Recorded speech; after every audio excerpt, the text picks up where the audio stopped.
Est-ce que vous êtes prêts à recevoir un petit peu de la parole de Dieu maintenant? Sinon, je range mes affaires et on rentre tous à la maison. Hein? OK? Non, qui est prêt à faire un peu de place dans son cœur pour recevoir la parole de Dieu cet après-midi? Amen. Dans son cœur, dans ses pensées. OK? Alors, est-ce que tout le monde est bien reposé des vacances? OK, peut-être il y en a qui disent, moi je ne suis pas encore parti. Mais ceux qui sont partis, vous êtes bien reposés. Est-ce que vous avez trouvé du calme? Oui? De la tranquillité un petit peu.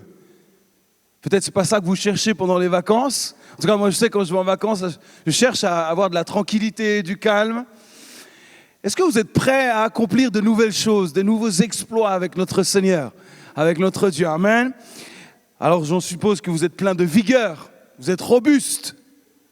Et là, vous sentez qu'il y a quelque chose qui vient. Là. Vous vous dit, mais où est-ce qu'il veut nous emmener avec tout ça? Non, je vous pose de simples questions. Après ces congés, vous êtes vaillant, robuste, fort, prêt à accomplir de nouvelles choses? D'accord. Je vois. Alors peut-être vous avez besoin encore de vacances. Ou peut-être de foi, tout simplement. Mais en tout cas, normalement, quand on revient de vacances comme ça, on doit être reposé, prêt à attaquer une nouvelle année. Et j'aimerais juste vous montrer une photo. Voilà, si on peut l'afficher. Non, pas celle-là, juste celle d'après. Voilà. Est-ce que ça vous est déjà arrivé de rencontrer ce genre de groupe quelque part? Oui? Est-ce que vous voyez de quoi il s'agit? Dites-moi un peu si vous avez... Moi, j'en ai déjà rencontré quelques-uns de ces groupes dans les parcs, à la Tête d'Or ou ailleurs. Effectivement, c'est un groupe de yoga. Les gens se retrouvent dans les parcs comme ça. Et puis, en fait, j'ai lu récemment qu'au cours des 3 dernières années, il y a 10 millions de Français qui ont pratiqué le yoga. 10 millions, c'est énorme. 10 millions de pratiquants. Le nombre de pratiquants de yoga en France a triplé au cours des 10 dernières années. Cette croissance, cet accroissement considérable, c'est plus 300% en 10 ans. Vous imaginez? Quelle progression! Triplé au cours des dernières... 3/4 d'entre eux le pratiquent régulièrement.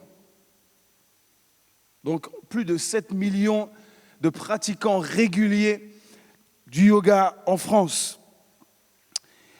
En 2010, les Français étaient 3 millions. 10 ans après, ils sont 10,7 millions, soit plus de 20% de la population française. Un adulte sur 5. Ah, moi je trouve ça fascinant. Qu'est-ce qui peut pousser les gens à faire cette pratique, à aller dans cette pratique? Cette hausse apparaît d'autant plus remarquable quand on voit qu'en 2010, ils étaient 1,6 million à le pratiquer de façon régulière, au moins 2 fois par mois, et qu'aujourd'hui, ils sont près de 8 millions, soit 4 fois plus. 1/4 des nouveaux participants sont venus pendant la crise sanitaire. 1/4. 26% des pratiquants, donc 2,8 millions, ont commencé à pratiquer le yoga depuis 1 an et demi, depuis le début de la crise. Presque 3 millions de personnes ont soudainement eu l'envie de se dire « Tiens, moi, ce qu'il me manque à ma vie, pendant cette crise, c'est de faire du yoga. » Mais c'est ça qui s'est passé. 3 millions de personnes, les amis. C'est pas rien, c'est pas anodin, c'est un chiffre quand même énorme. 3 millions. Le fait que le yoga soit considéré comme étant une discipline qui fait du bien et qui soulage du stress explique sûrement l'attrait pour cette discipline dans cette période anxiogène. Ça, c'est les mots du président du syndicat national des professeurs de yoga. Lui, il explique de cette manière, c'est une discipline qui fait du bien et qui soulage du stress. Seulement ça. Et d'un coup, 3 millions de personnes débarquent comme ça, qui fait du bien et soulage du stress. Au début de 2021, Santé publique France publie ces chiffres-là importants. 34% des Français présentent un état dépressif ou anxieux. Vous entendez ça? 34% des Français présentent un état anxieux ou dépressif. C'est un chiffre qui ne cesse de grandir mois après mois, année après année. 65,8% avouent avoir des problèmes de sommeil.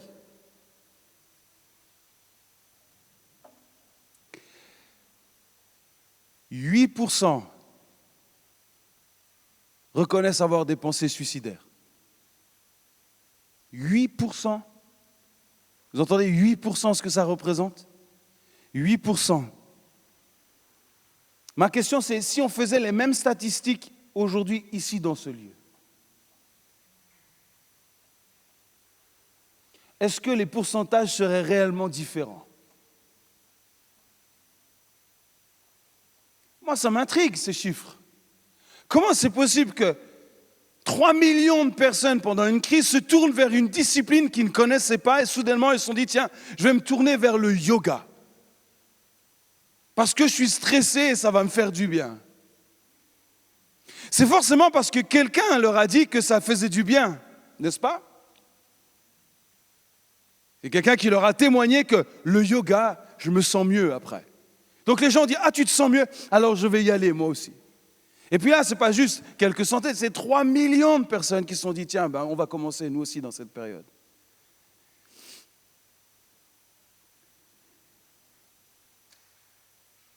La raison du mal-être, encore une fois, ce mal-être général, Santé publique France nous dit que les raisons principales, écoutez bien, c'est l'inquiétude au regard de la santé. Notre santé personnelle, individuelle. Les gens sont inquiets par rapport à ça. Donc ils sont tellement inquiets qu'ils dépriment, qu'ils sont anxieux, qu'ils ne dorment plus. Ils sont inquiets par rapport à la situation économique. Ce qui se passe par rapport à l'économie dans notre pays. Les gens sont inquiets par rapport à ça. Donc ils ne dorment plus. Ils sont dépressifs, anxieux. Le sentiment de solitude. On en a beaucoup entendu parler ces derniers temps. Beaucoup de gens qui se sont sentis esselés, tristes. Et ce sentiment de solitude tue. Le sentiment de peur, d'impuissance et de frustration. Ce sont les éléments, ou plutôt les raisons de ce mal-être qui plane dans notre pays. Ce n'est pas moi qui invente ces chiffres, ce sont quand même des sites et des statistiques qui viennent d'organisations sérieuses. Et en même temps, je pense qu'on est tous conscients qu'il y a quelque chose qui se trame dans l'air. On rencontre de plus en plus de gens qui sont fatigués, stressés, esselés, pas bien, dépressifs. Et peut-être même d'entre nous, au milieu de nous, il y en a qui traversent ces moments-là. Peut-être même qui font partie de ces 65% d'hommes et de femmes qui ne trouvent pas le sommeil. Parce que la peur, parce que l'angoisse, parce que l'anxiété. Et aujourd'hui, je ne suis pas simplement venu donner des chiffres accablants, des chiffres qui nous sapent le moral, puisque ce n'est pas le but de cet après-midi.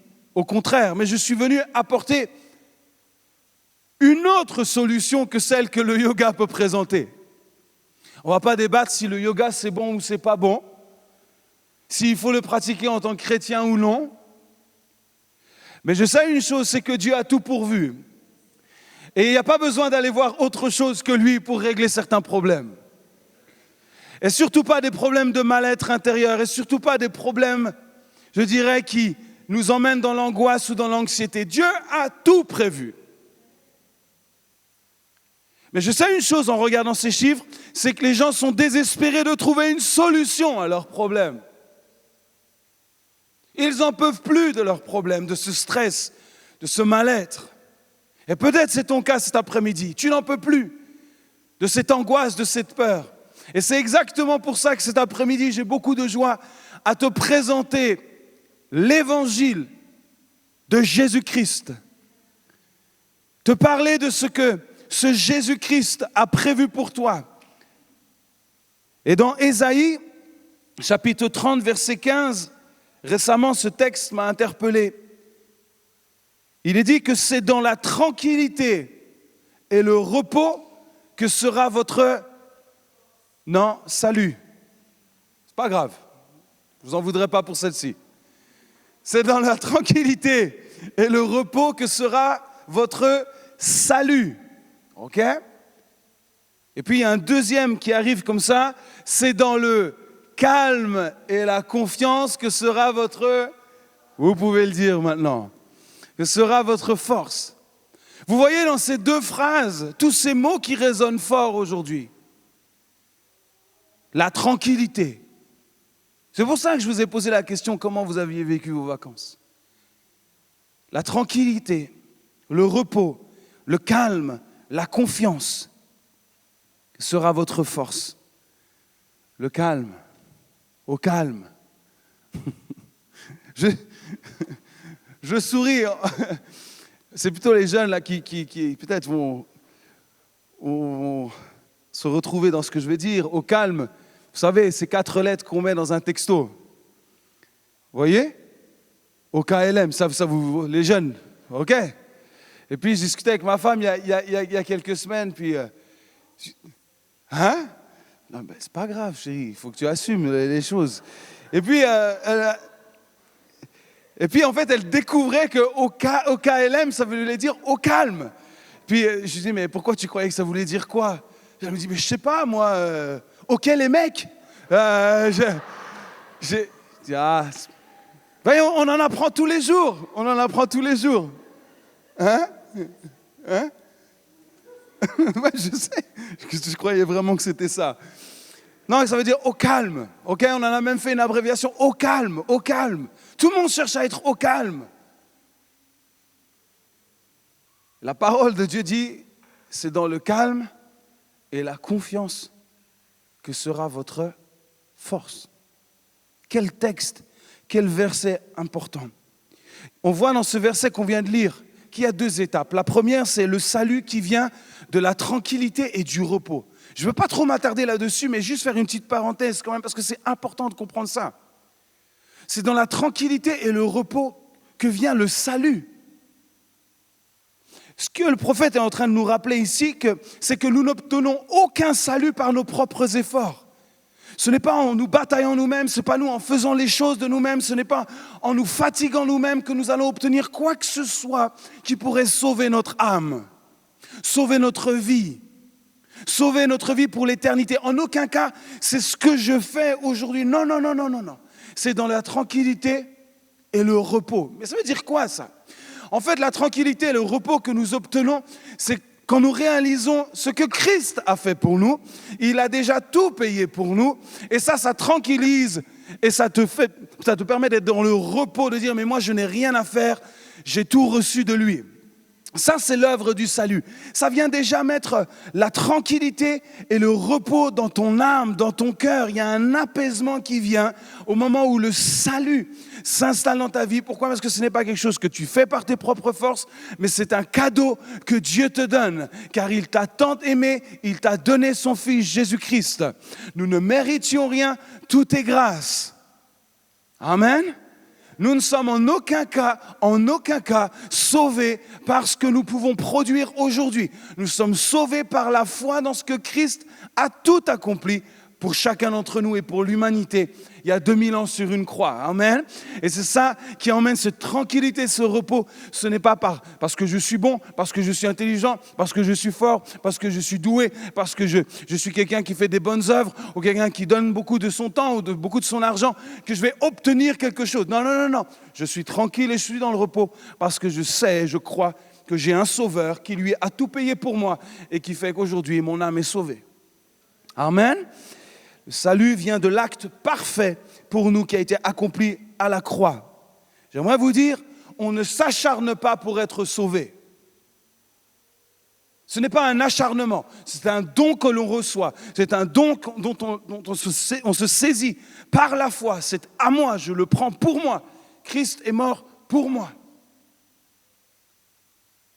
C'est un cadeau qu'on reçoit dans la tranquillité et le repos. Et puis, il y a cette deuxième étape, et c'est là-dessus que j'aimerais m'attarder un petit peu aujourd'hui. La force, c'est cette deuxième étape possible et surtout nécessaire pour continuer. Une fois que nous avons reçu le salut, il nous faut de la force pour continuer notre chemin de disciple, continuer notre vie de disciple de Jésus-Christ. Si nous souhaitons connaître, expérimenter cette force, il y a un accès possible pour tous. Il faut que cette force devienne notre force. Et d'où vient cette force ?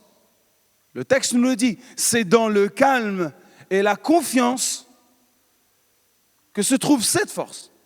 Donc il y a bien un endroit où cette force est disponible, c'est dans le calme et la confiance qu'est ma force, qu'est cette force disponible.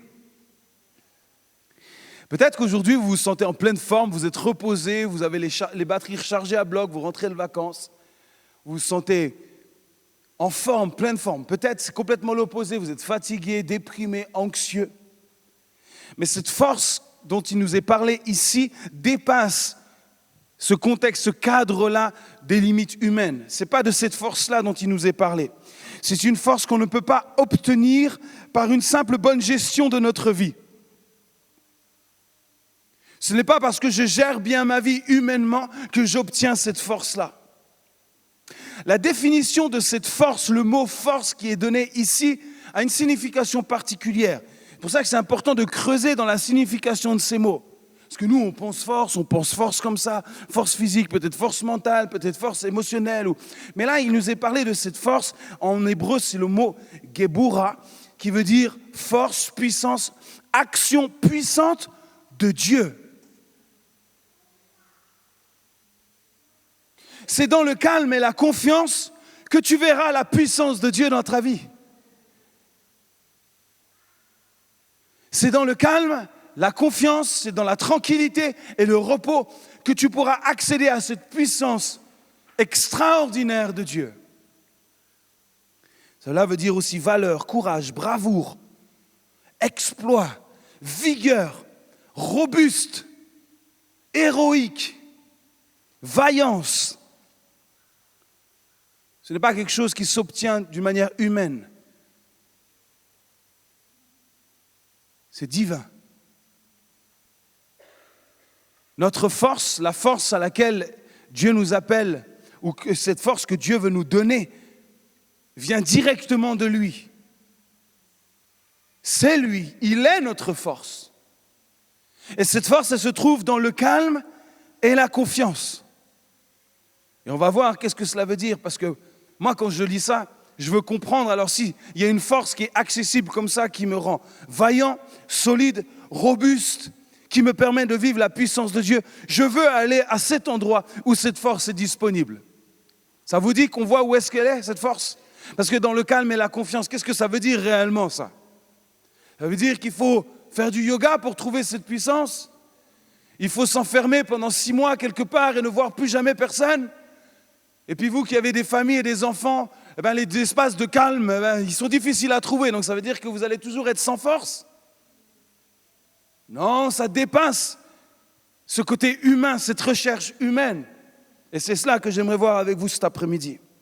Et j'aimerais commencer par dire que cette force-là est une force inépuisable, est une force intarissable. Si tu as été fort hier, tu peux être fort aujourd'hui et encore plus fort demain. Cette force se régénère. Cette force est, encore une fois, inépuisable, intarissable. Si nous regardons ensemble l'Église avec un grand E aujourd'hui, et peut-être l'Église dans notre pays ou même dans notre ville, je ne pense pas me tromper en disant que nous avons tous besoin de cette force, de trouver à nouveau cette force. Où est l'Église qui avance de victoire en victoire, de gloire en gloire ? Où est cette Église vaillante, robuste, héroïque, qui accomplit des exploits, qui vit la puissance de Dieu ? Elle est où ?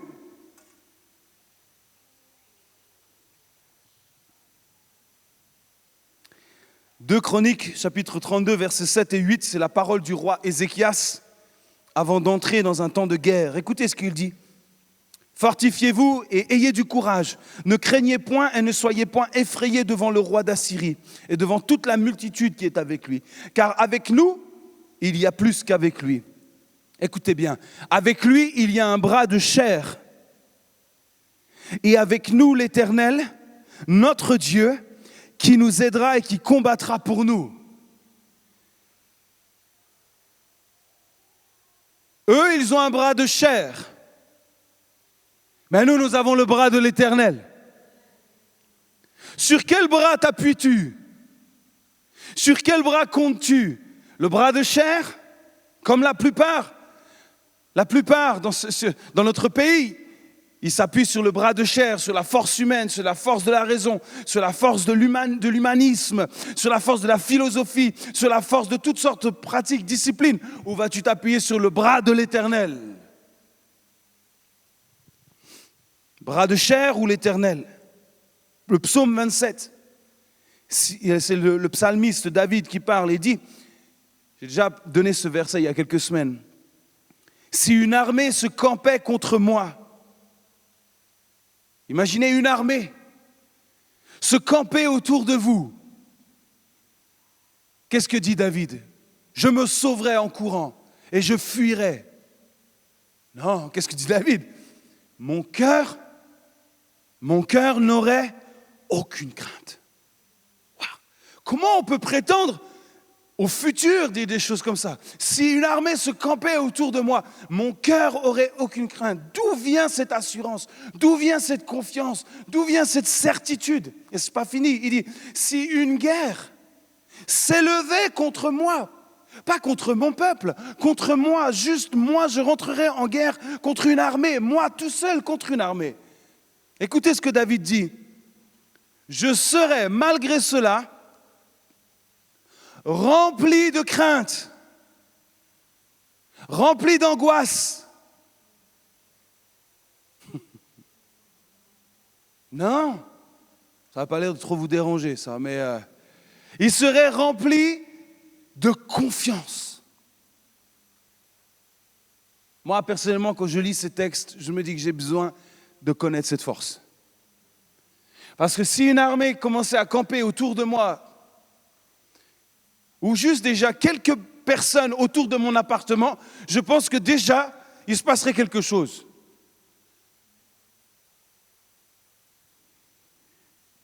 Mais d'où vient cette force dont David parle? D'où vient cette confiance? Et cette même question qui un jour a été posée à un homme qui s'appelle Samson. Vous avez déjà entendu parler de Samson? On peut afficher la photo. D'où vient ta force? Samson, c'est un homme. On aime raconter cette histoire aux enfants parce que c'est extraordinaire ce que Samson a fait. Samson, il a déchiré un lion à main nue. Wow. Il a tué 1000 hommes avec une mâchoire d'âne. 1000! Avec une mâchoire d'âne. Je ne sais pas comment les choses se sont déroulées, mais les faits sont là. C'est qu'il en a tué 1000 avec une mâchoire d'âne. Ce même homme, Samson, est capable, à un moment donné, enragé, de sortir avec les portes de la ville sur son dos. Déjà, moi, juste de prendre cette porte-là et de l'emmener au bout du portail, je suis au bout de ma vie déjà là. Ok? Lui, il a pris les portes de la ville. À l'époque, les portes de la ville, c'était ce qui gardait la ville, c'était les forteresses de la ville. Ces portes, c'était immense. Je ne sais pas combien ça pesait. Et lui, il est parti tranquille. Et il est parti en haut d'une montagne avec ses portes. Samson. Et puis, il y a Dalila, la femme qu'il aimait,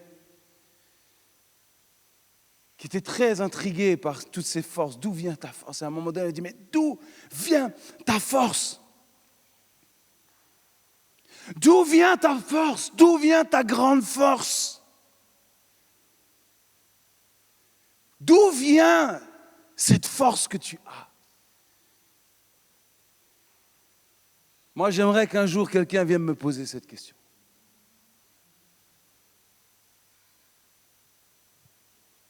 Pas juste ma petite Lisa parce que je la porte comme ça à bout de bras pendant 2 secondes. Papa, t'es fort. Ouais. Non, non, non. Moi, j'aimerais que des gens viennent comme ça et me disent, mais d'où vient cette force que tu as?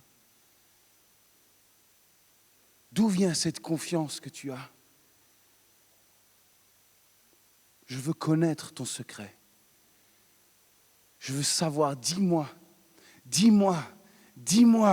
d'où vient cette force?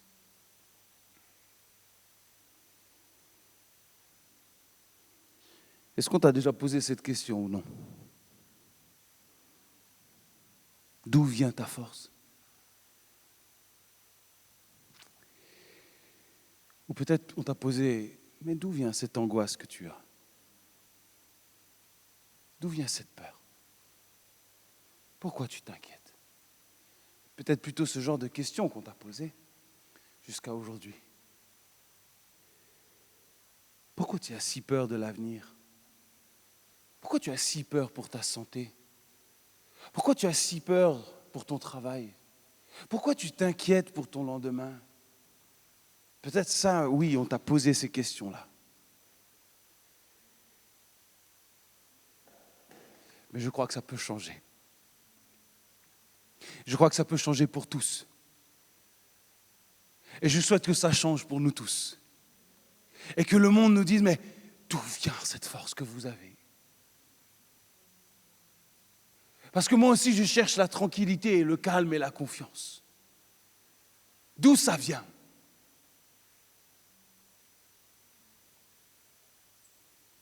Abandonne ta vie, tes craintes et tes vœux à la grâce infinie du souverain des cieux.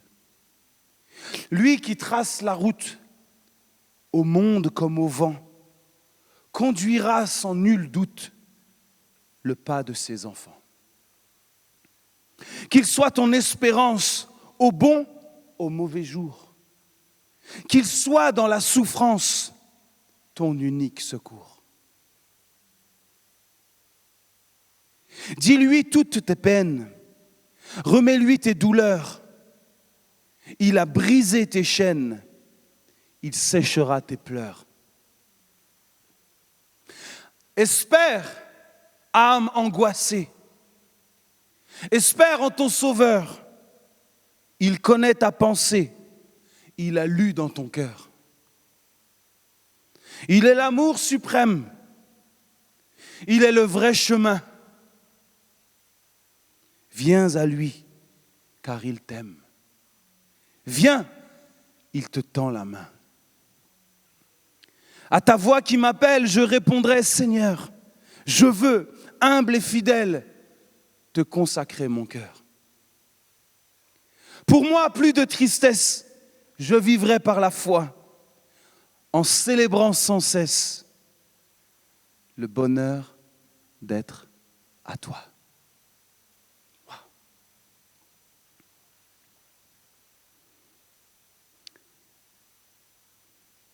Elle lui dit, comment tu peux dire je t'aime? Puisque ton cœur n'est pas avec moi. Voilà 3 fois que tu t'es joué de moi et tu ne m'as pas déclaré d'où vient ta grande force. Comme elle était chaque jour à le tourmenter, à l'importuner par ses instances, son âme s'impatienta à la mort. Samson lui ouvrit tout son cœur et lui dit, le rasoir n'est pas passé sur ma tête parce que je suis consacré à Dieu dès le ventre de ma mère. Si j'étais rasé, ma force m'abandonnerait, je deviendrais faible et je serais comme tout autre homme. Alors le secret, il est là. Il est ici le secret. Il nous faut tous avoir des cheveux longs,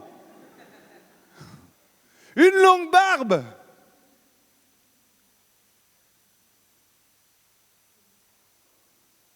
Pour vivre la force, il nous faut puiser dans le calme et la confiance. Qui vient d'où? Qui vient directement, on a l'info ici, qui vient directement de la consécration à Dieu. Elle est là la réponse, les amis. Le calme et la confiance viennent de notre consécration à Dieu. Alors on dit, mais consécration, c'est quoi ce mot? Qu'est-ce que ça veut dire être consacré? Samson était conscient que si ses cheveux étaient coupés, il perdait toute sa force. Il le savait. Il le dit. Il dit, si on me coupe les cheveux, je vais tout perdre. Je vais perdre ma force et je vais redevenir comme un autre homme. Comme tout autre homme. Je vais devenir normal. Pas sa force humaine, mais la force de sa consécration.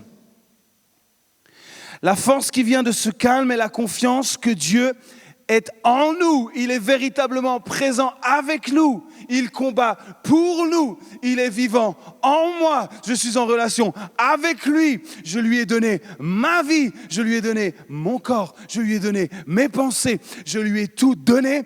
Et c'est ça qui m'apporte le calme et la confiance.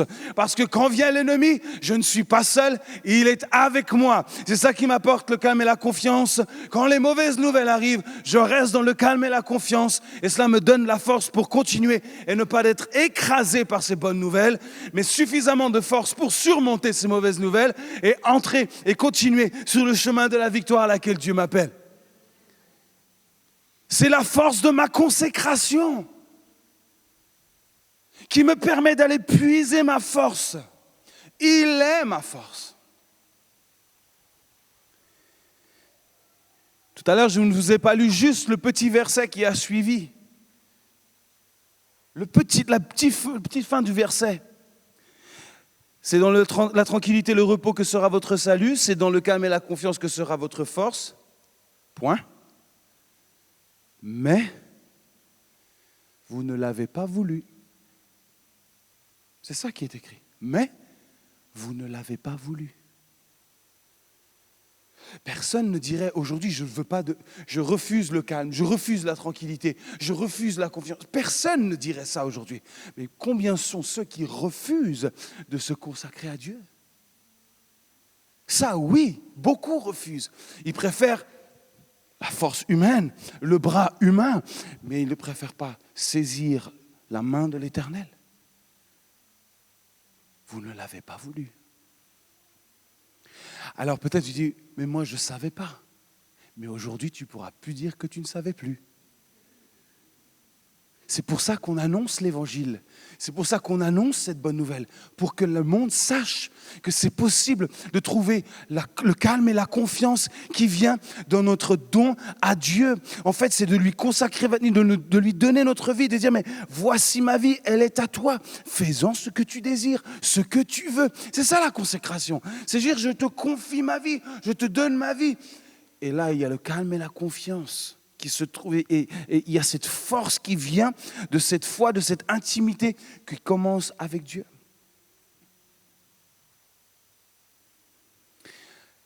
La question cet après-midi, c'est peut-être tu n'as jamais consacré ta vie à Dieu. Eh bien, c'est extraordinaire que tu sois là aujourd'hui parce que tu vas pouvoir commencer à consacrer ta vie à Dieu. Commencer à connaître Dieu, à lui remettre ta vie entre ses mains, lui dire, mais je te fais confiance. Même si ça paraît fou, et c'est fou, mais ça s'appelle la foi. De dire, oui, je choisis de faire confiance à Dieu pour ma vie. Il y a des gens qui choisissent de faire quand même des trucs bizarres pour essayer de trouver la confiance et la sérénité. Est-ce que vous trouvez ça moins fou, vous? Vous avez vu les positions qu'ils pratiquent dans les parcs? Vous trouvez ça moins fou, vous? Ils se mettent dans des postures incroyables pour dire, attends, je trouve le calme, la sérénité et la confiance là. Ouais. Vous trouvez ça moins fou, vous? Je préfère mettre ma confiance, vous savez, en qui? En celui qui m'a créé. Qui connaît tout de moi, qui sait exactement quels sont mes besoins, qui sait exactement par où je traverse et par où je passe. Et je préfère aller me rapprocher de lui et le laisser travailler en moi et régler mes problèmes. Ma force, elle est en lui. Mon calme et ma confiance m'apportent cette sérénité, le calme et la confiance que j'ai de pouvoir m'approcher de Dieu, cette assurance qu'il m'entend, cette assurance qu'il me reçoit parce qu'il m'a aimé, cette assurance que je peux lui parler parce que je suis son enfant. Il ne m'a pas juste toléré, mais il m'a accepté, pleinement accepté en tant que Matt, en tant que son enfant, et je peux venir à lui n'importe quand, aux heures de nuit, aux heures de jour, le matin, l'après-midi, pendant le repas, à n'importe quel moment, je peux m'adresser à lui et il m'accueillera toujours parce qu'il est mon Père. Et là-dedans, j'ai une confiance et un calme qui vient d'une manière extraordinaire, une assurance parce que je sais qu'il est mon Père et que je suis son fils et que je peux m'adresser à lui sans aucun problème. Le problème, c'est que des gens n'ont pas cette relation, alors ils ne peuvent pas accéder à ce calme et à la confiance, ni accéder à cette force pour accomplir des exploits. Et aujourd'hui, je suis juste venu t'annoncer que c'est possible d'être en paix avec toi-même, de découvrir cette confiance et cette paix qui vient de lui, du salut, la tranquillité, le repos, et plus que ça, de cette force quotidienne qui vient de cette relation avec lui pour pouvoir continuer à vivre, peu importe ce qui se passe dans les circonstances de notre pays, de ta famille, de ton travail, peu importe, il est avec toi et c'est à son bras que tu es accroché et non pas à tes propres forces humaines. Amen. Ça, c'est la bonne nouvelle du jour, les amis. Et ça, c'est accessible pour tous. Mais vous ne l'avez pas voulu. Nous avons toujours le choix de dépendre de lui, de compter sur lui, de lui être fidèle, de développer notre relation avec lui. Ma question cet après-midi, et je vais terminer là, est-ce que nous sommes prêts à investir dans cette relation ?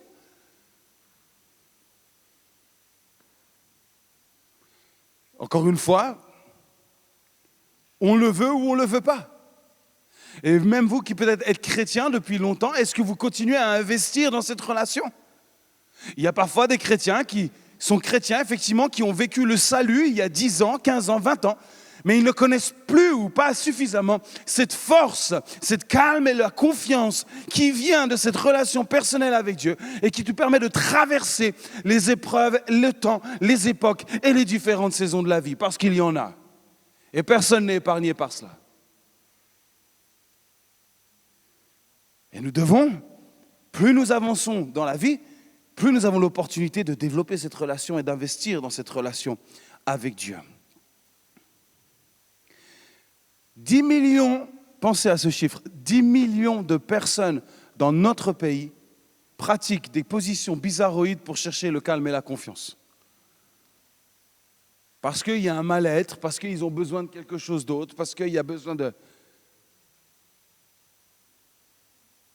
Alors que notre Sauveur, lui, a pris pas une position bizarroïde, mais il a pris cette position visible à l'humanité, devant chaque homme et chaque femme qui était présent. Et encore aujourd'hui, nous pouvons visualiser cela. Il s'est mis sur une croix et il a dit, je vais me mettre dans cette position. Mes mains vont être clouées, mes pieds vont être cloués, ma tête va être percée par les ronces, mon côté va être percé par la lance. Et j'aimerais que vous puissiez tous voir cette position sur la croix. Et qu'à partir de cette position, vous puissiez trouver le calme et la confiance, la tranquillité et le repos, et trouver la force chaque jour dont vous avez besoin pour poursuivre votre destinée sur cette terre. C'est cette position que nous devons regarder et que nous devons chercher chaque jour. Si nous voyons Jésus sur la croix chaque jour, alors nous allons puiser la force dont nous avons besoin.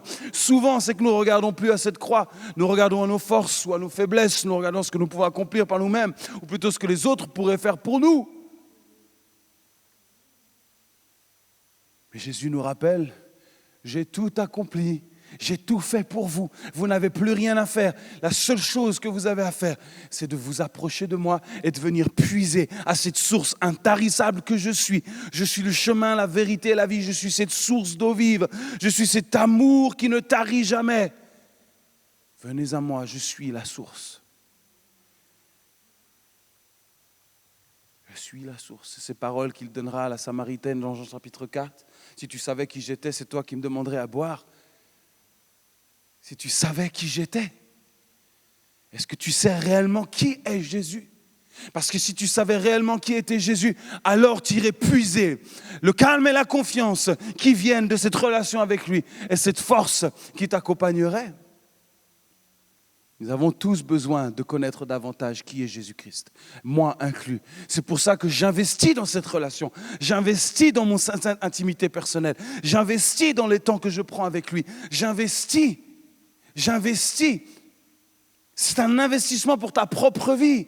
C'est que le temps que tu passeras avec Dieu, le temps que tu prendras pour simplement être avec lui dans sa présence, il n'y a pas une seconde qui sera gâchée. Il n'y aura pas une seconde qui sera perdue. Chaque instant dans sa présence, chaque moment, chaque minute. C'est cette force qui vient, qui te renouvelle. La joie de l'Éternel, ça veut dire quoi? C'est la joie de connaître l'Éternel, de vivre avec l'Éternel. C'est la joie de s'approcher de lui, de vivre avec lui. C'est ça notre force. Alors cet après-midi, je termine là. Qu'est-ce que nous voulons faire? Vous en voulez ou vous en voulez pas? C'est libre. Moi, je suis juste venu vous annoncer cela. Après, chacun ici dans ce lieu est libre de dire « Oh, moi je le veux, moi j'en veux pas ». Moi, personnellement, j'ai dit oui, il y a des années. Et jamais dans ma vie, je n'ai regretté ce choix d'avoir dit oui à lui. Oui, il y a des choses que je regrette. Des années peut-être qui se sont passées où j'aurais pu investir davantage dans cette relation avec lui, dans l'intimité que j'ai avec lui, dans l'échange que je peux avoir avec lui. Alors cet après-midi, j'aimerais simplement qu'on puisse prier quelques instants, qu'on puisse réfléchir à ça, juste quelques secondes. Et après, on va prier avec ceux qui veulent dire, moi j'aimerais commencer, peut-être pour la première fois de ma vie, faire une prière pour commencer à connaître Dieu, à m'approcher de lui, à venir à cette source, afin qu'il devienne ma force, que je trouve ce calme, cette tranquillité, ce repos, cette confiance. Ça, c'est ce que Dieu veut pour toi, que tu sois dans le calme, la tranquillité, le repos et la confiance. C'est ce que Dieu veut pour toi, c'est écrit ici. Pourquoi? Parce qu'il sait que dans la vie, nous avons besoin de ça. La vie est dure pour tout le monde. La vie n'épargne personne. Et ce n'est pas parce qu'on choisit de suivre Jésus qu'on va être épargné des problèmes. Ouh là là, non. Mais par contre, nous avons une force qui n'est pas celle d'un bras humain, mais la force qui vient de ma relation, de la foi que j'ai, qu'il est avec moi, qu'il me connaît, qu'il me soutient, qu'il est tous les jours avec moi, toutes les nuits avec moi. Donc je peux dormir tranquille, je peux trouver le sommeil, je peux dormir en paix. Chaque jour suffit sa peine. Je sais que demain, il sera là avec moi et un jour nouveau démarre. Et les bontés de l'Éternel se renouvellent chaque matin. Donc je suis tranquille, je suis en paix. Et on sait que ça, c'est le défi d'une vie, vrai ou pas? Parce que quand l'épreuve vient, elle frappe. On est tous secoués. On a tous le palpitant, on a tous le cœur qui bat, la chamade, on a tous... Qu'est-ce qui se passe? C'est dans le calme et la confiance. Oui, c'est vrai, je peux rester calme parce que tu es avec moi. Je peux rester serein parce que tu es là. Jamais tu ne m'abandonneras. Tu seras toujours à mes côtés. Je suis dans le creux de ta main et rien ne peut me ravir de ta main. Personne ne peut me séparer de l'amour avec mon Dieu. Personne. Ni la mort, ni la vie, ni les persécutions, ni les dominations. C'est ce que nous dit la parole, toutes ces choses. Donc quand vous lisez la parole différemment. Vous dites, ça c'est la force dont j'ai besoin. Cette force qui vient de mon intimité avec Dieu. Amen.